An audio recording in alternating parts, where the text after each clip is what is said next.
Oh, hi. Is this Mixer HQ? Yes. Hi guys. Thanks for seeing me today. So is this your first time streaming?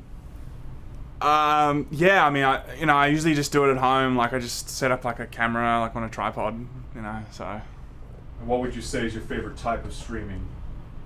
I mean, like whatever. Like I do like soft streaming or like hardcore streaming in terms of like long hours and stuff. Have you ever streamed with another streamer? Oh, I've done it with like 4 or 5 at the same time.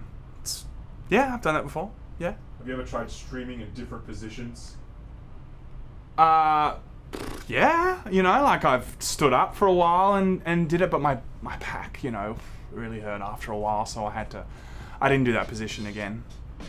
Dance for me.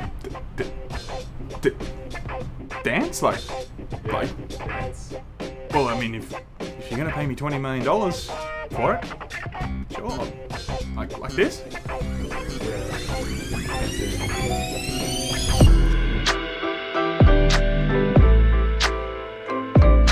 2019 was the start of the game streaming wars, everybody. My grandpappy fought in the game streaming wars in 2019. Rest his soul.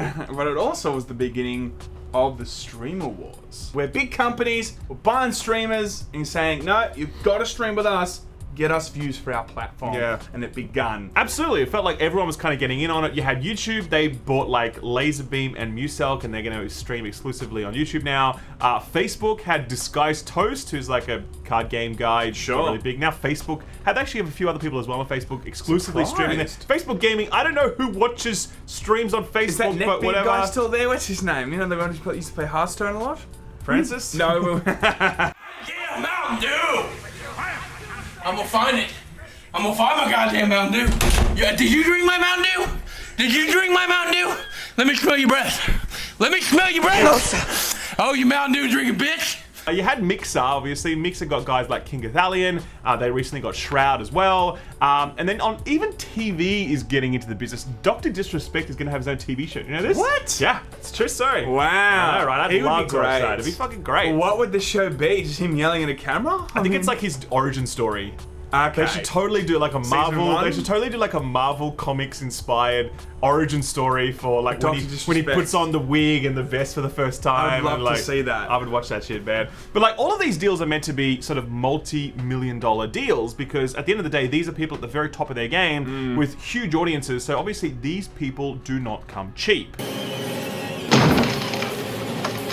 Did you drink my Mountain Dew? The question though is how much money are we talking about for these average deals, okay? Now, CNN recently did an interview with some people who are sort of knowledgeable in this area, talent agents, whatever else. This guy, Ryan Morrison, offered CNN an estimate of as much as 10 million that could be offered to streamers with 10,000 concurrent viewers or more on Twitch. Smaller streamers might be offered as much as 1 million. Hang on a second. Let me just do some figures, okay? So that means that the Laymen might get between 2,000 and 4,000 people watching us when we do our Laymen We Live. peaked at 6K on the Game Awards thing because Yong was not allowed to stream it. Let's just round it out to 7. So $7 million that we should be That's what offered we should be from entitled YouTube. to. Thanks very much, YouTube, Mixer. Give us a call. Please. Mixer, Twitch, whatever you want to do, we're on board. No, thanks. Please? No, thanks. A little one. Yeah, no, thanks. As pricey as the Layman might be, though, Which we are, of no course. one is pricier than Ninja, whose exclusive deal really kicked off these wars, and he was the biggest sort of prize in this entire pool, given that for last year he was absolutely the biggest content creator of the year. And I was surprised when it happened,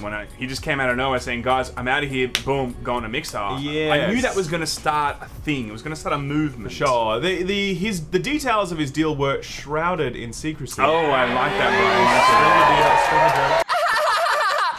How are you not in fucking school? But people were thinking maybe somewhere in the vicinity of $10 million because that's kind of comparable to what he was going to get in terms of Twitch revenue, whatever else. Turns out those numbers were small potatoes. Okay, the real numbers, or maybe the real numbers, have come out. Now, in a CNN report, CEO Justin Warden said that Mixer had offered Blevins between 20 and 30 million for an exclusive deal spanning several years. Both Microsoft and Ninja's agency, Loaded, declined to confirm the specific numbers. I mean, look, that is 30, 20, 30, let's cut it in the middle. Let's say it's $25 million dues. I thought it might have been maybe 3 to 5 million a year. No. I really thought that. I'm like, all right, That makes sense, doesn't it? I mean, that's what Laymen makes, right? That's exactly what we make, guys. Don't forget to donate the super chats on the need a weekend. That's Patreon. right. We need that extra 99 cents. So look, that is an absolutely insane amount of money. I mean, obviously it's not LeBron money, but It's getting there. It's getting there, man. Getting there. Given how fresh content creation is, given that we are just at the start of this life cycle, I mean, the NBA and professional sports have been around for decades and they're achieving those sorts of numbers. Esports is just becoming a thing. I know it's been around for a long time, but it's really just hitting that mainstream curve now. And it just feels like this is the beginning, and sky's the limit when it comes to this sort of stuff. Totally. To hear that Ninja is already getting circa $25 million for a deal is crazy.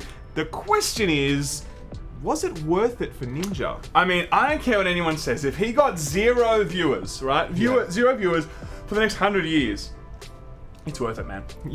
It's $25 million US dollars. Okay, well, the question is, could he have earned more if he'd stayed on Twitch and done his own thing? And I think the answer to that is unquestionably no. And if you look at sort of Ninja's trajectory, you kind of get a sense of where this is all going. Okay, so back when Ninja was at absolute peak, we're talking like early 2018, he was streaming with Drake, and he achieved about 650,000 concurrent viewers during that time.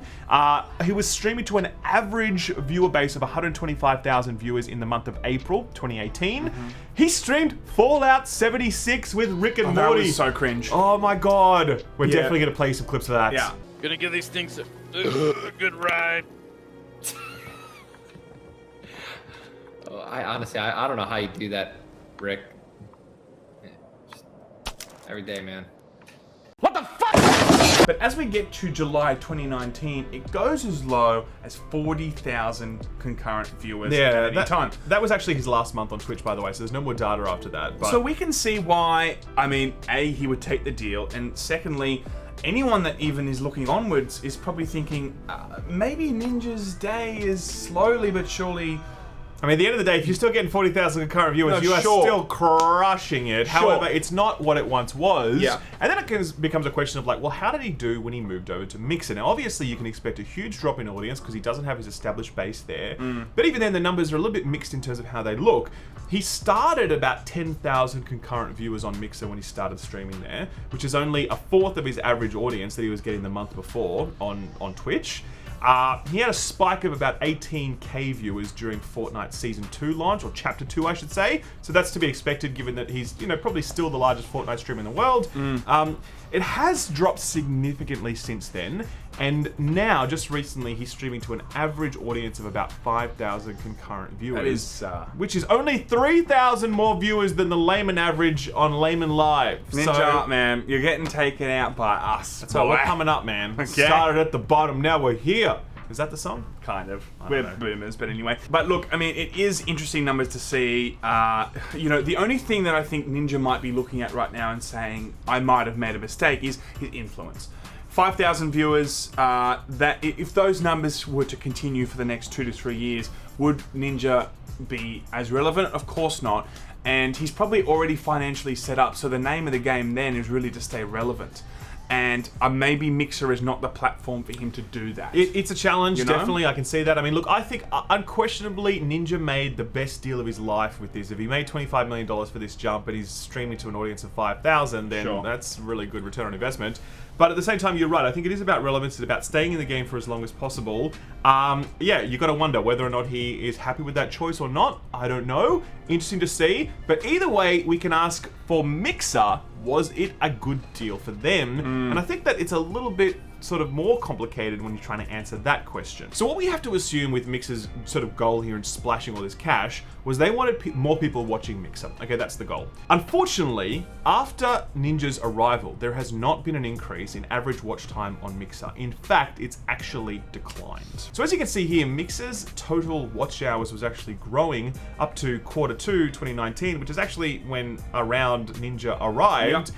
And then it actually started declining. It went from 100 million hours down to 90 million hours. Yeah. So their platform's actually gone backwards in terms of the key metric that they would like to be able to sort of promote and improve when they spent $25 million on Ninja. The thing is, I mean, I even jumped on to Mixer to have a quick look at it. So did I. Everyone probably jumped on for a second to have a look at it. For Ninja, I reckon he's sitting there going, well, I don't give a shit. I made $25 million out of this. I don't really care if you get views or not, everybody. But it is disappointing, I'm sure, for Mixer to see that, you know, maybe you would have expected that to be at 110, 115, but to see it drop to 90, yeah, that is interesting. It's really weird that, you know, for the first time, their rate of growth has been interrupted at the same time that they acquire a new talent like Ninja. Like, that's really odd. I'm sure that's a very disappointing result for them. What's a much better result is their number of streamers who are active on the platform. So here you can see total hours streamed since Q1 18. You can see very low numbers and it's kind of dipping, but then when Ninja arrives, it goes absolutely gangbusters and basically triples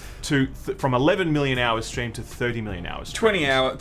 The 20 million hours of that is just Ninja streaming, because he streams all the time. No, but it is good to see such an influence from one's creator, you know, giving another platform the chance with other creators jumping on board. Totally agree. I think that any healthy competition for Twitch is a good thing. Yeah. So that is good to see other actual streamers jump on. Furthermore, just one more piece of data is number of unique channels, and we can see that, yeah, again, that sort of like basically like almost doubled in that period as well, as more people set up Mixer accounts. So what we can summarize here and say is that Mixer encouraged a lot more streamers to stream on Mixer.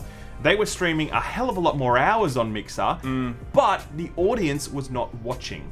There was not an increase in viewership on Mixer as a result of all of these moves. Yeah. So that is a very disappointing result, because that's the ball game, man. It's all about getting audience. It's not about getting streamers. It's about getting audience. Yeah, it is about the eyeballs and how many people are in fact watching. Now, I guess what it comes down to is, what is the benefit of bringing Ninja on? If the watch time is slightly down, but the actual streamers are up, which is a good thing. For me, it's really about they've become more relevant as a platform. Because when we first saw Mixer, when I was at E3 2017, 2018, it was a bit of a meme. They're like, hey, do you want to like check out Mixer? I'm like, no thanks, I'm all good. You know, like there was such a desperate thing about it, you know. Now it's a little bit more like, we are actually part of the game and now we are becoming a key player. And I think Ninja and, you know, other big streamers that are going to come along and jump on with Ninja, they're going to make it more and more relevant. And if Twitch can have a bigger competitor, it's going to be better for streamers in the long run. I agree. And in fact, this just one other thing with this is that Twitch has actually felt this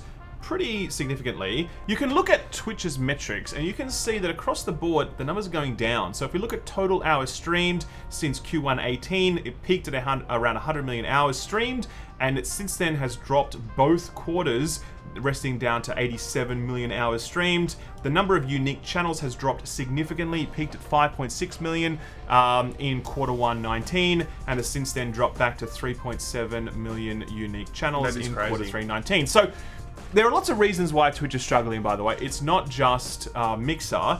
There's lots of issues with that platform. People are really leaving it in droves because of stuff like inconsistent rules. And, you know, like, I mean, there's a whole episode we can do there, but there's some serious bullshit going on Twitch that people don't like, and people are leaving for that reason. But also, the fact is, you're losing some of your biggest creators. You've lost Shroud, you've lost Ninja, you've lost, King Ithalian, you've lost some other ones as well. Dr. Disrespect's too busy with his TV show now. New Selk's gonna go, and Laserbeam, they've gone to YouTube, like, people go to Facebook Gaming, whatever.